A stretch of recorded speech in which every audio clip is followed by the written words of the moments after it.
608 people have played Survivor, but only one of them will be left standing by the end of this video. Ladies and gents, internet, my name is Peridiam, and welcome to Survivor Squid Games.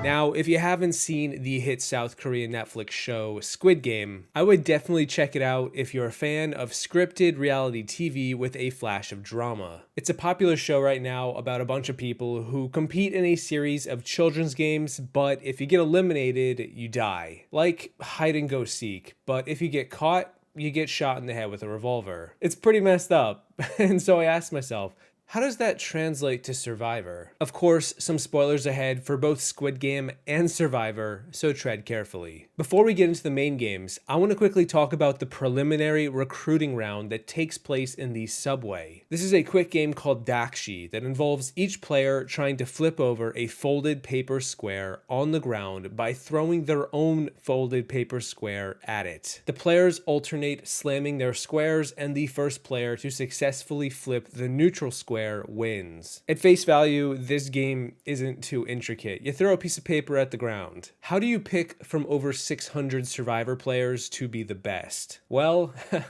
I think there's more to it than meets the eye. First, you need a good amount of force when you throw the square. Second, you need precision. If growing up in the 90s playing Pogs has taught me anything, it's that you need to precisely hit the border of the square to get the most bang for your buck. Strength, accuracy, and some big brains are the winning combo, and I think if there was ever one Survivor player to crush this game, it is Yul Kwon from Season 13, The Cook Islands. Yul is an incredibly smart and strong guy. He practically invented the concept of no-scoping a cannonball through the bottom of a rowboat, so if anyone would know how to hack this challenge, my money's on him. Oh, I'm spotted through here. Hold on, he sees it.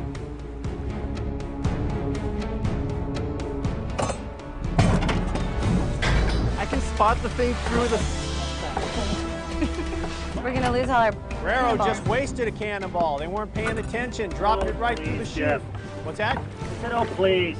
Jonathan getting frustrated by me. The first game of Squid Game is called Red Light, Green Light. It's pretty straightforward. On the show, an animatronic girl stands on one side of the room, the group of players on the other, and the robot girl will alternate saying red light or green light. When she says green light, you run to her, but when she says red light, you stop moving. If the girl catches you moving, you're eliminated, but there's also a timer, so you need to go fast. You can't play it slow and steady because you might run out of time, nor fast and careless because you might get caught moving. My first reaction to seeing this game tapped into the usual Survivor Challenge Beast pantheon. Joe, Ozzy, Colby, maybe even Boston Rob. But I think that would be too easy to pick from one of those. Like I said, it's not exactly about speed. Sure, you can go fast, but then you're more likely to mess up and get blasted. In a game where even the slightest movement can wreck your day, to me, it is mostly about minimizing your errors and protecting yourself from being noticed by using the players ahead of you as meat shields. And if any one person is best known for their meat shield strategy, I have to give this game to Jeremy Collins from Season 29 and 31. I mean, what did you expect? Jeremy used this exact strategy to win Season 31. If you hide behind bigger targets, they're more likely to get taken out before you,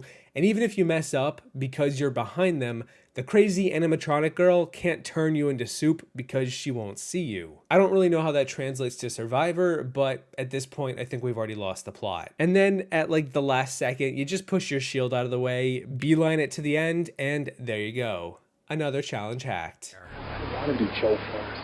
Steve is definitely digging his heels and he wants Joe out, but I need a shield. I need Joe around as long as possible. I do not want to be the biggest guy out here. The winner of Survivor Second Chance, Jeremy.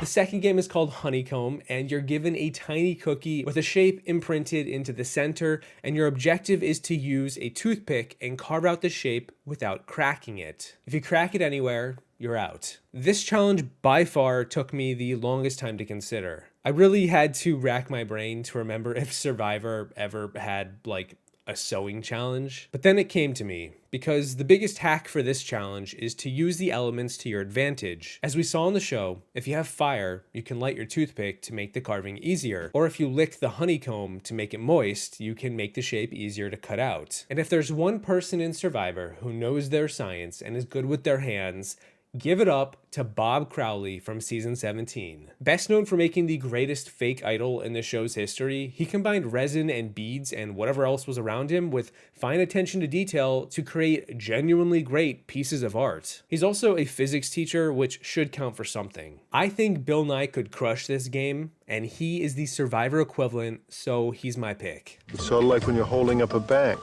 You don't necessarily need a gun, because they think you got a gun.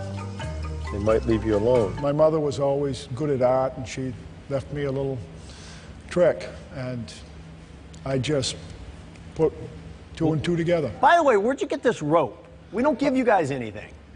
Well, I take stuff. The third game is straightforward. It's tug of war. In the show, they have the players compete in teams of 10, but because that's too random for this Survivor thought experiment, instead, I'm just gonna pick the player who I think would win every 1v1 on the life or death playground. Squid Game utilized a clever strategy built around teamwork to overcome brute strength, which was a remarkable sight. But at the same time, I can't ignore how important being an immovable object is, and that is why I think James Clement from season 15, 16, and 20 would be the #1 pick in everyone's fantasy Squid Games draft. As a reference, there is a Survivor challenge that involved the players creating stepping stones to guide smaller players across, but James just picked up the platform and everyone else rallied around him. The guy's muscles are huge. He's clearly built like a Mack truck, and it would take all of one yank of the rope to send me over the edge. Wow, Irai trying to outthink the challenge. Not using 2 poles. Tell us which way to go. James carrying the pole. The rest of the tribe keeping it steady. It works. It is a great strategy. Molokol now using Irai's strategy. Are they too late? Okay, my foot's up. Bob, 1, 2, 3. The fourth game is marbles, where each player has 10 marbles and is paired with another player who also has the same amount. The objective of the game is to get your partner's 10 marbles from them without using violence. This is a very open-ended game. Open for interpretation. As we saw in Squid Game, you can mix it up and play a variation of bocce ball or gambling. We have seen bocce ball on Survivor, so maybe that's the way to go. Is it finally Dave Ball's chance to shine? But because there's no rule on what specific game to play, it really comes down to social manipulation. The strongest player is going to be the one who can best manipulate their opponent into playing a game that gives themselves the best advantage. Again, if you're Dave Ball, that might just be bocce ball or softball. Baseball your sport? No, making love's my sport. You play a lot?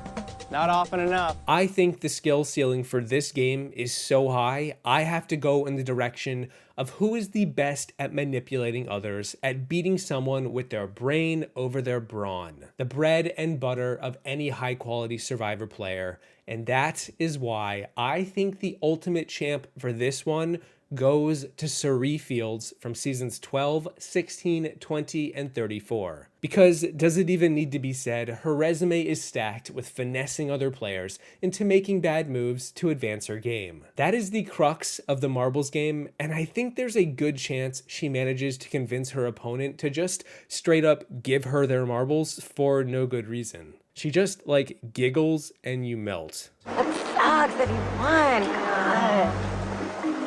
If he didn't have that necklace, he'd be gone. I wonder if he would give Nat his necklace. Probably not, huh? If Eric takes that necklace off, his torch would be snuffed so quick, I don't even think he could have time to blink his eyes. I want to give individual immunity to Natalie.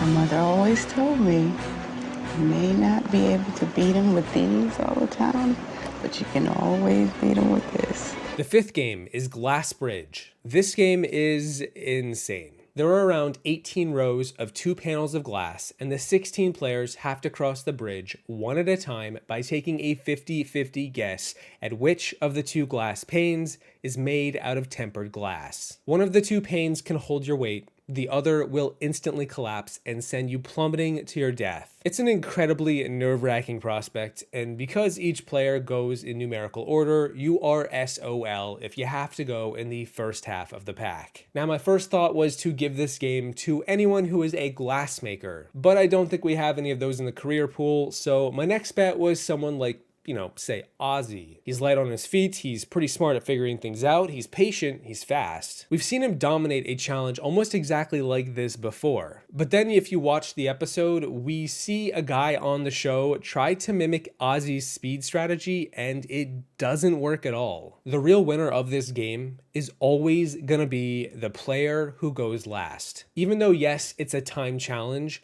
going last means you're almost always gonna live, which means this is a game where everything gets flipped on its head, and I'm looking at the survivor players who are least likely to go first to lead the charge. When given the choice to pick their starting order between 1 and 16, who is most likely to go for last? Bear in mind, the players don't know what the numbers mean. I need a player who has a small ego, who defaults to last place, who prefers to be the caboose if given the opportunity, who would be cool with warming the sit-out bench. That's the winning strategy, if you can even call it a strategy. My initial thought was like Chet from Micronesia, but I kind of worried that he'll slip and fall on the platform even if he knows the correct order, so I need someone who could at least win a challenge by doing the bare minimum. And that's why I am saying the champion of the glass bridge goes to Courtney Yates from seasons 15 and 20. Everything I just said is Courtney in a nutshell. I know some people might think of Sandra Diaz-Twine, but I trust Courtney more here. She's proven she can win a challenge. What's up, John Robert? I think it's an easy dub. And then there were 2 lovers, Courtney and Frosty, sitting side by side. Courtney has not moved in 32 minutes. I am lazy. Courtney wins immunity.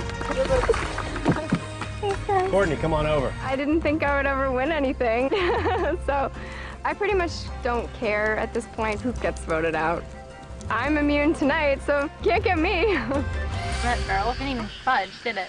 Nope. The final game is the eponymous Squid Game itself. The Squid Game is a strange variation of tag, where one player is on offense and has to reach the other end of this squid-like pattern on the ground, while the other player is on defense and has to knock their opponent out of the arena by any means necessary. You need to be fast on your feet to be able to dodge, duck, roll, jump, anything to get around the other player. You can throw sand in each other's eyes. You can use physical violence. Nothing is off limits so long as you respect the bordering lines that make up the squid. It's a squid eat squid game, and I think it is finally time we give the player at the tip of everyone's tongues, at the top of everyone's minds, their dues. Because I've brought them up a lot in this video and yet never called them a winner, but I do think they would handily take this one. I think Ozzy Luss from season 13, 16, 23, and 34 is the Squid Game champion,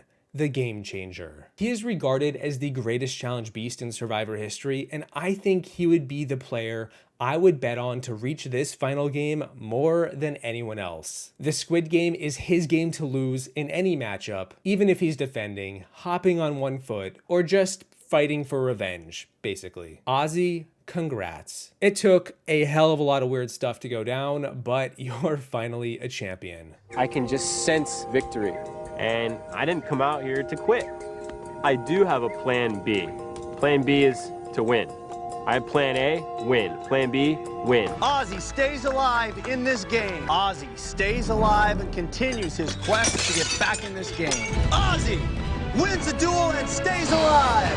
Ozzy wins the duel and stays alive. Ozzy stays alive and is back in this game with a shot at the $1 million. The only thing I can do is win. So there you have it. Super random video, but that's how we roll in this world where people wear PlayStation logo masks with hot pink jumpsuits and compete in life or death kid games. If you're a fan of Survivor, who would you pick for all of these games to be their champion. Out of the 600 plus people, who would you take? Who is the old man of it all? Regardless, I hope you all enjoyed the video. Thank you to my patrons for all your support and for giving me all your marbles. I won't forget it. And don't forget, on your way out, to pay off your debts. You never know who's gonna slap you in the face in the subway on your way home. And I will see you in the next one once I just vote myself out of this game. Seriously, I'm hitting the red X.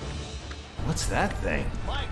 Looks like a bridge of some sort. Blue is going for broke. Everybody gonna get on barrels and try to roll their way to the end. It's an incredible strategy. What the hell is that? Goes here. I like the looks of it. Shereen falls. Mike, No! Everybody's gotta go back. Carolyn, Dan, and Will win reward. Put a lot of money on that dickhead to win.